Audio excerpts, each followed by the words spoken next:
আসসালামু আলাইকুম।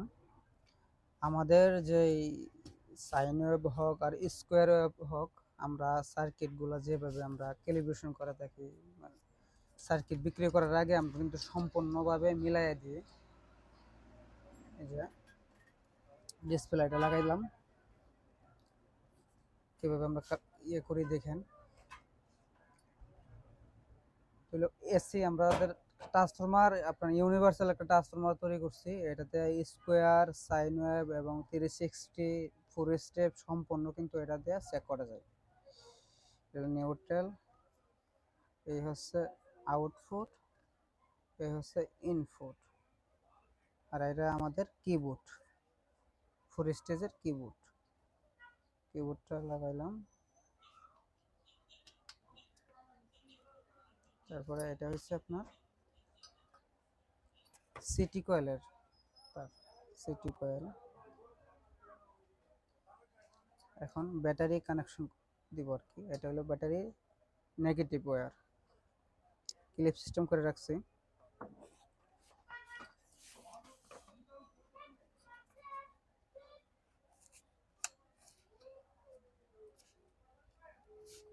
Negative wire লাগাইলাম, তারের বেড়া ছাড়া বোঝা যাইতেছে। যাই হোক, এই হচ্ছে আমাদের পজিটিভ। এই যে মেনু বাটনটা, আপনার কিবোর্ডের মেনু বাটনে চাইপা পজিটিভটা লাগানো লাগে, লাগাইলাম। উল্টা ডিসপ্লেটা বোঝাইতেছে।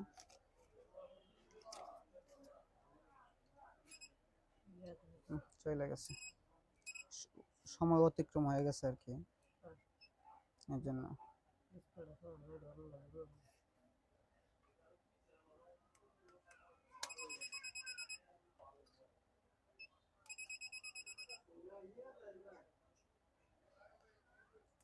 আপনার ক্যালিব্রেশনে ঢুকলাম,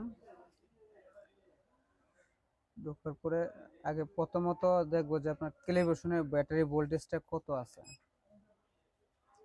ব্যাটারির সাথে আমরা ইভোমিটার দিয়ে, মানে মাল্টিমিটার দিয়ে সেটা দেখবো যে ব্যাটারি ভোল্টেজ ঠিক আছে কিনা।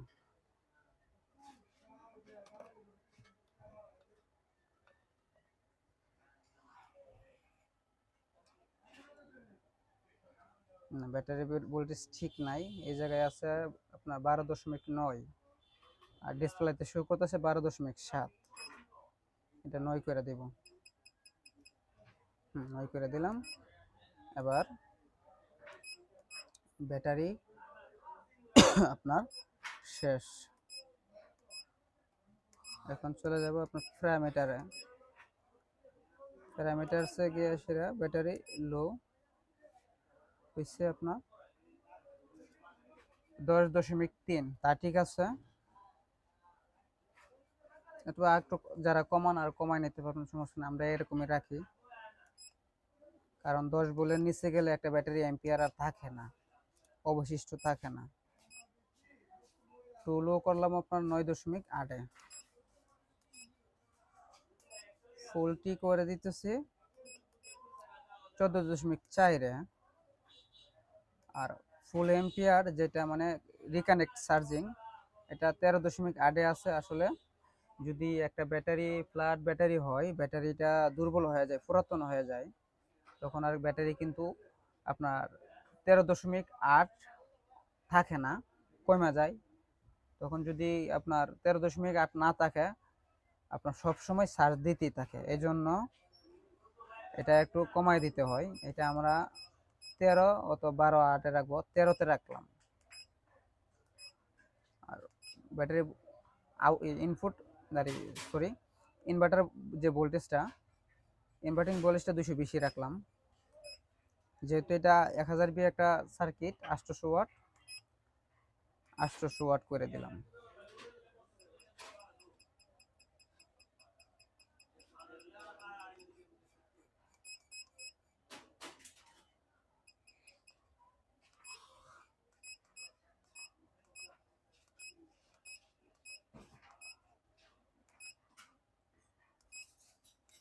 চার্জিং এম্পিয়ার 12-তে রাখলাম।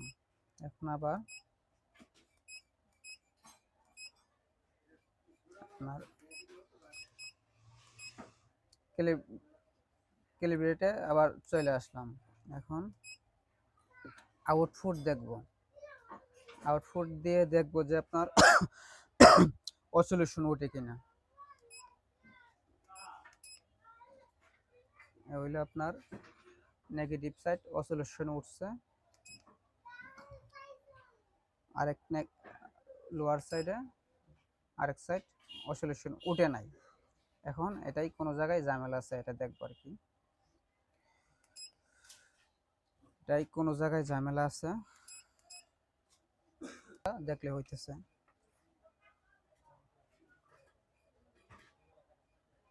উঠছে, এই সাইডে উঠছে, ওই সাইডে উঠছে।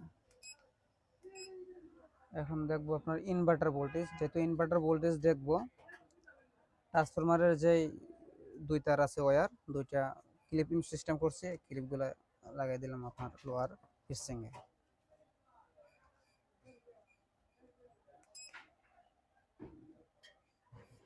এই যে দেখুন আউটপুট কিন্তু ভোল্টেজ উঠছে, লোড নেই, 200 ওয়াট লোড দিলাম, ডিসপ্লেতে শো করতেছে 147 ওয়াট। এটা 200 ওয়াট মিলিয়ে দিব।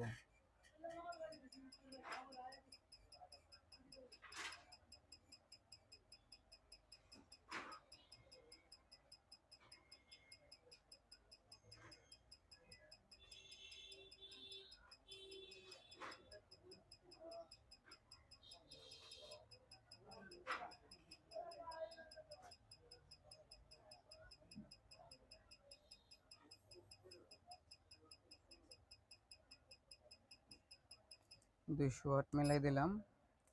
আরেকটা বিষয়, এই যে এসি আউটপুটটা কিন্তু আপনার মিলাইতে হয়, মিলাইতে কিরকম হয় আমি দেখাই।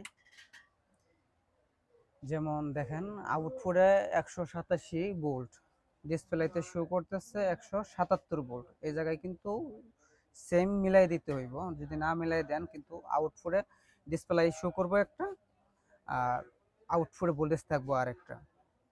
এখন এটা মিলাই দিতেছি যে 187।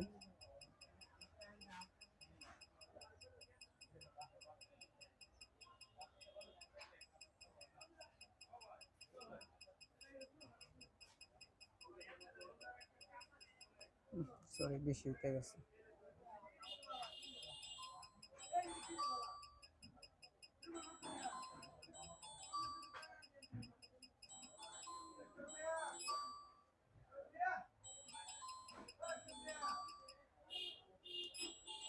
হুম, 187 মিলাইলাম।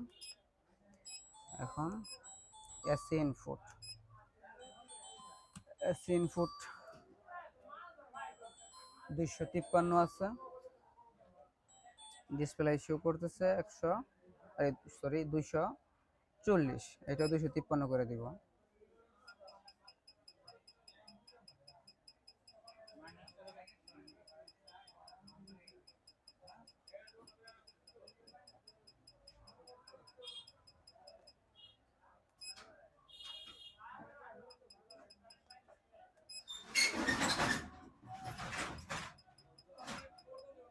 দুইশো তিপ্পান্ন করলাম।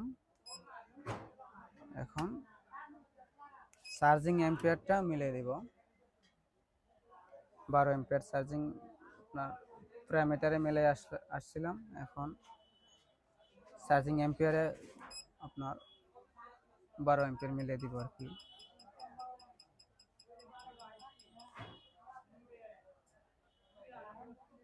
হ্যাঁ, এই যে মিটারে দেখুন আপনার 315 ওয়াট টানতেছে, কারণ ওয়াট যারা বুঝেন তারা বুঝতে পারবেন।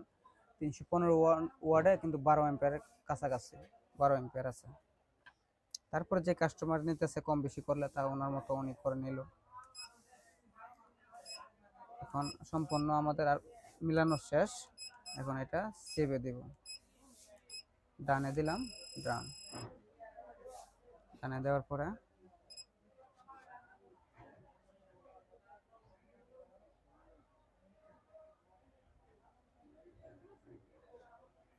দেখুন অলরেডি চার্জিং কিন্তু নিয়ে নিচ্ছে। আর বাকি রয়েছে আমাদের কি সার্কিটে, বাকি রয়েছে কুলিং ফ্যানটা দেখার বিষয়টা। কুলিং ফ্যানটা দেখব যে ঘুরে কিনা। দেখুন অলরেডি কুলিং ফ্যান ঘুরে গেছে। এভাবে আমরা সার্কিট যারা নেই আমাদের কাছ থেকে কমপ্লিট সার্কিট, এভাবে আমরা টেস্ট করে সার্কিটগুলো কিন্তু আমরা তাদের কাছে কাঙ্ক্ষিত গ্রাহকের কাছে পৌঁছে দিই। আমরা টেস্টিং ছাড়া কোনো সার্কিট আমরা গ্রাহকের কাছে পৌঁছাই না।